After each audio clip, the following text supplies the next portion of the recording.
Жауһар қазір өзің арасында не істеп отырасың ғой. Жазып, рахмет, түсінікті деп, қызықты деп те деген сияқты.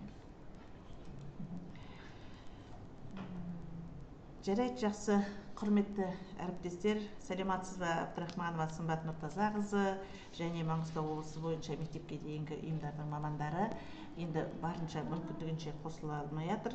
Қосылғандары жайлап қосыла берер. Біз енді уақыт өтіп бара жатыр, оздырмай-ақ қояйық.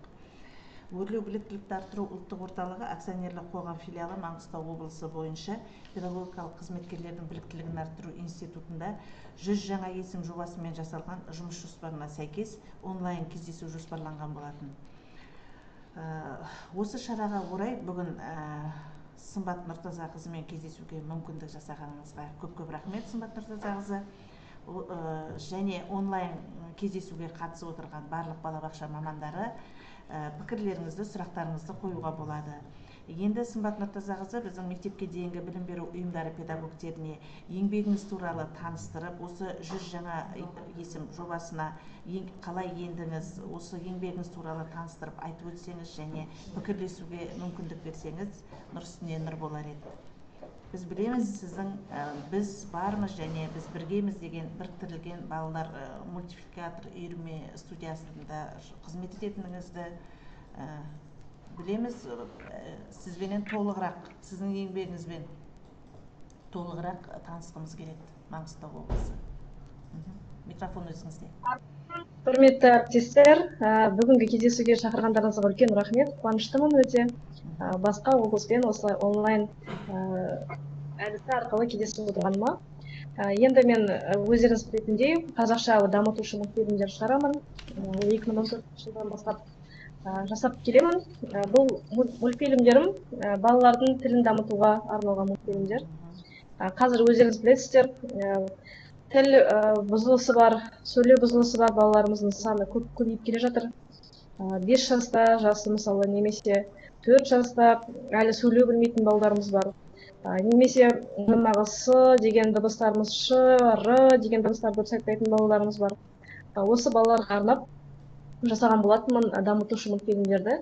Енді ол балалардың өздеріңіз білесіздер, ол жай тапсырманы орындай алмайды, күрделі тапсырманы орындай алмайды.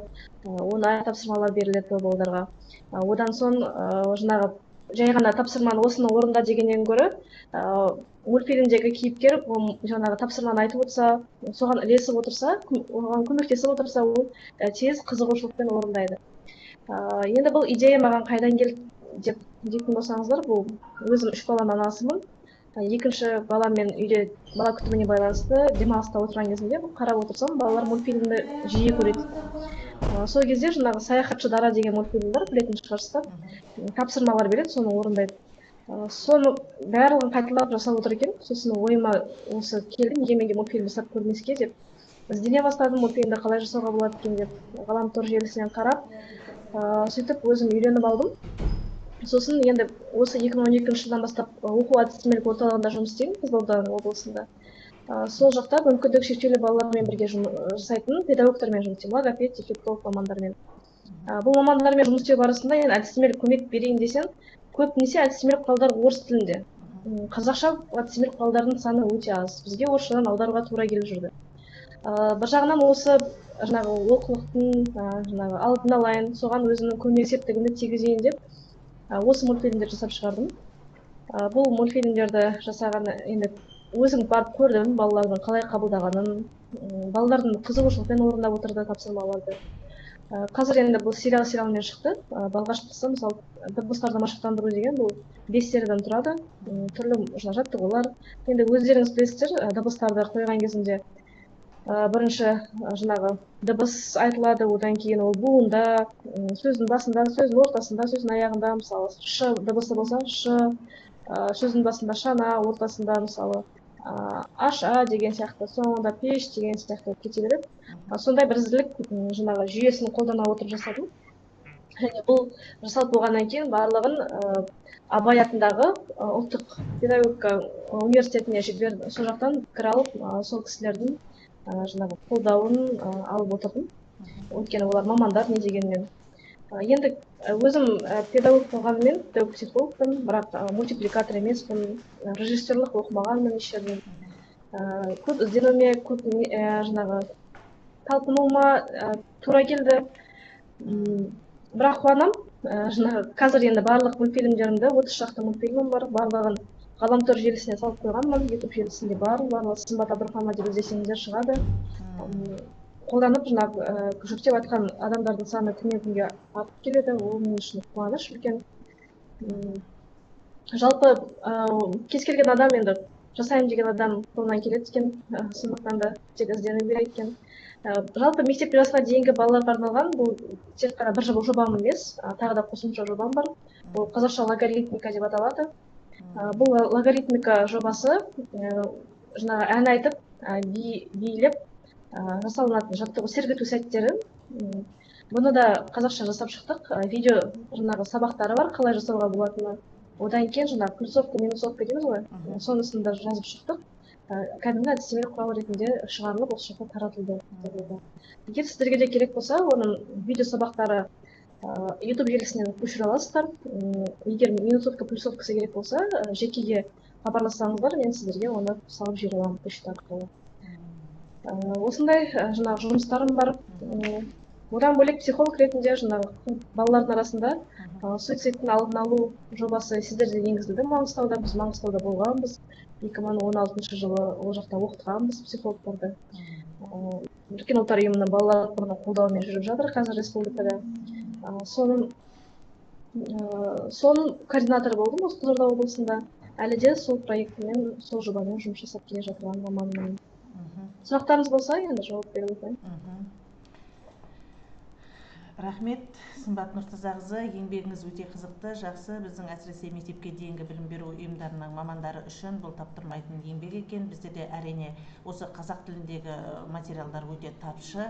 Сондықтан мына сіздің еңбегіңіз бізге кәдімгі қуана-қуана қолданылатын үлкен жаңағы еңбек деп біз қабылдай аламыз. Енді мына мен енді өздеріңіз білесіңіздер, өрлеу біліктілік арттыру институтында теория ғой бізде көбінде жүретін, мінекей практика, нағыз практиканың құж-құж қайнап отырған ордасы біздің мына балабақша мамандарында. Сондықтан балабақша мамандарының пікірлерін тыңдап көрейік.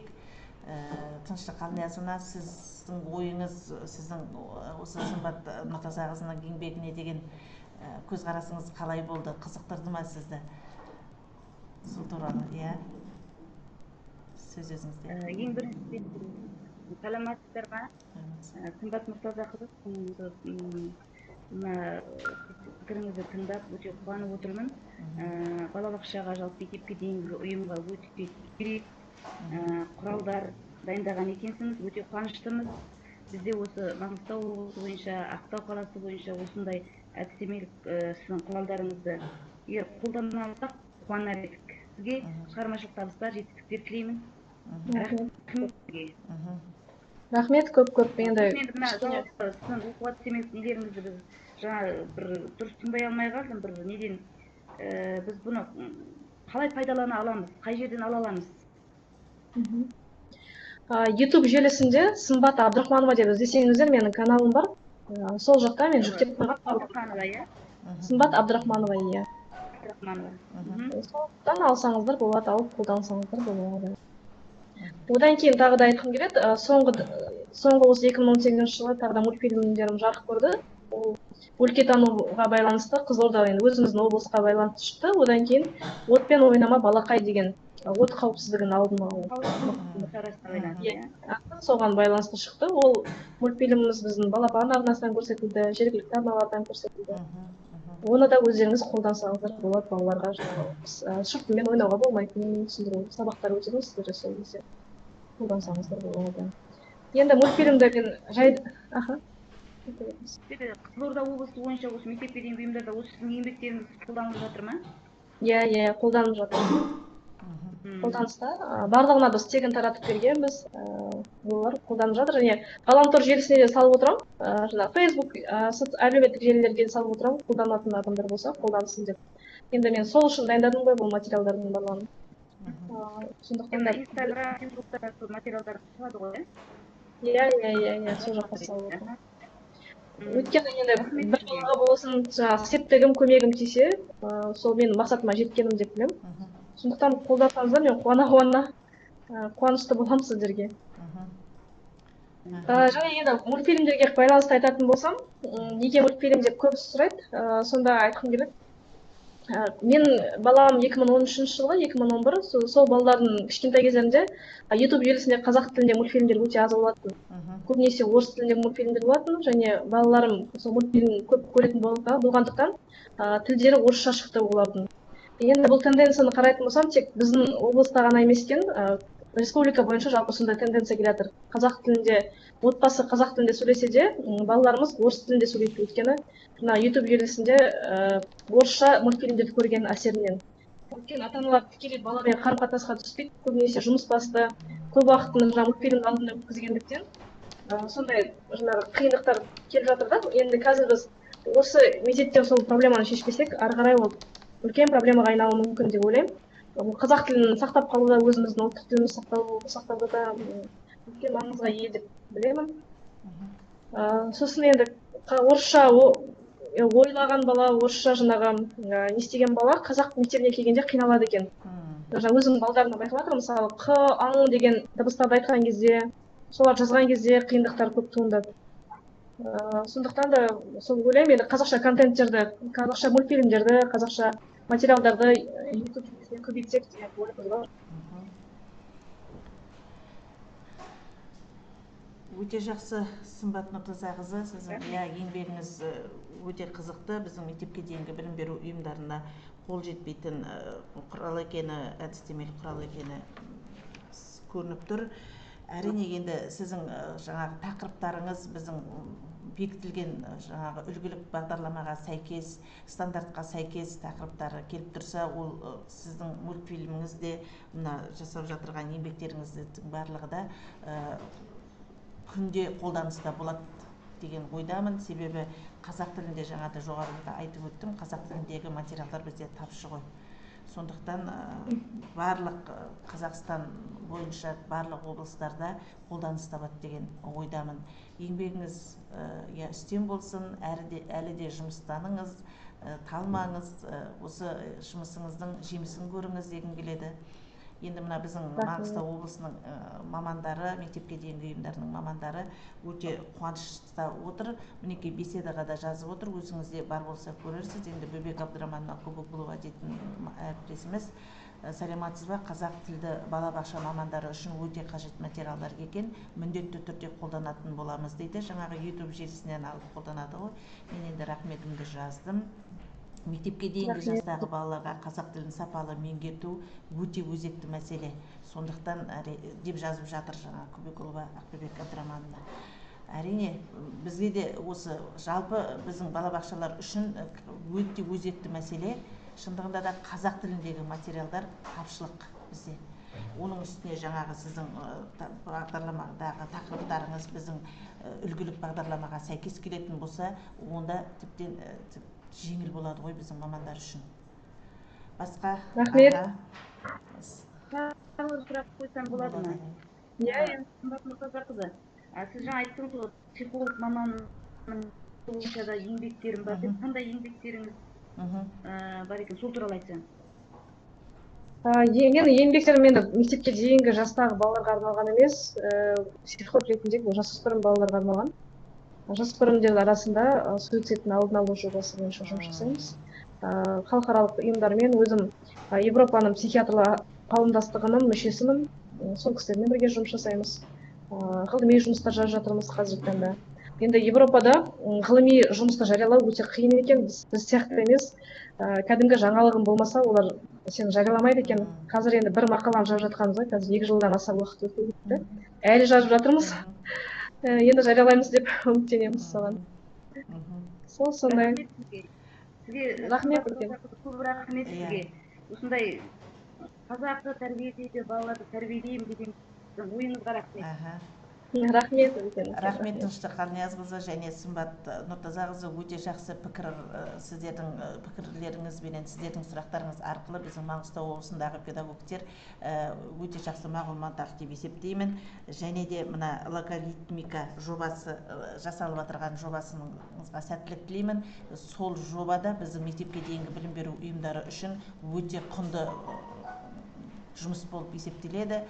Сол жұмысыңызды енді бізге таныстыру менен, сол жұмысыңызды бізге насихаттау менен кездесуіміз жалғасын тапсын деген тілек айтқым келеді. Сымбат Нұртазақызы, тағы да еңбегіңізге жеміс тілеймін. Рахмет сізге көп-көп. Біздің мамандар, балабақша мамандары, басқа айтарларыңыз бар ма, алып қосарларыңыз бар ма? Ютубтан алуға, тегін алуға мүмкіндігі бар Нұртазақызының бізге беріп отырған. Қайдан алатынымыз, қай балабақшалар, барлық балабақшалар осы жұмыстың барлығын қолданып, жаңағы біздің білім мен тәрбиеге қосып жатқан үлесі өте зор болып отыр. Енді біз қуанып отырмыз, Сымбат Нұртазақызы, сіздің еңбегіңіз біздің қадемімізге жарап жатқанына. Көп рахмет бүгін шақырғандарыңызға, барлықтарыңызға шығармашылық табыс тілеймін. Тек қана жұмыстарыңызға сәттілік тілеймін. Табысты оқу жылы болсын барлықтарыңызға. Жақсы күндерде, жақсы уақыттарда кездескеніміз. Сымбат Нұртазақызы, тек қана жұмыс барысында емес, тек қана осындай жоспарға сәйкес, бізге жоспарлап қойған жоспарға сәйкес кездесуден басқа да біздің енді жаңағы педагогика саласында жұмыс жасағаннан кейін осы балабақшаның жұмысына еңбегіңіздің үлесі зор болғандықтан біздің осы балабақшаға деген жанашырлық көзқарасымыз дейтін өте жоғары. Сондықтан тосынан осы жоспарға сәйкес емес, тыс уақыттарда да бір қиналып отырған сұрақтарымыз болып жатырса, сізбенен хабарласып, ары қарай жұмыс жасау енді мүмкіндігін туғызамыз деген ойдамын. Оған қалай қарайсыз, Сымбат Нұртазақызы? Рахмет. Әрине, мен қуана бірге жұмыс жасаймын. Ақбибек Әбдіраманына Сымбат Нұртазақызы, өрлеу тетірі Ақбілек Қошқарбайқызы рахмет сіздерге деп тілектерін айтып жатыр беседада. Рахмет. Жақсы, рахмет. Көп рахмет. Тағы жақсы күндерде кездескенше аман болыңыз. Жақсы, рахмет. Көп рахмет сіздерге. Рахмет.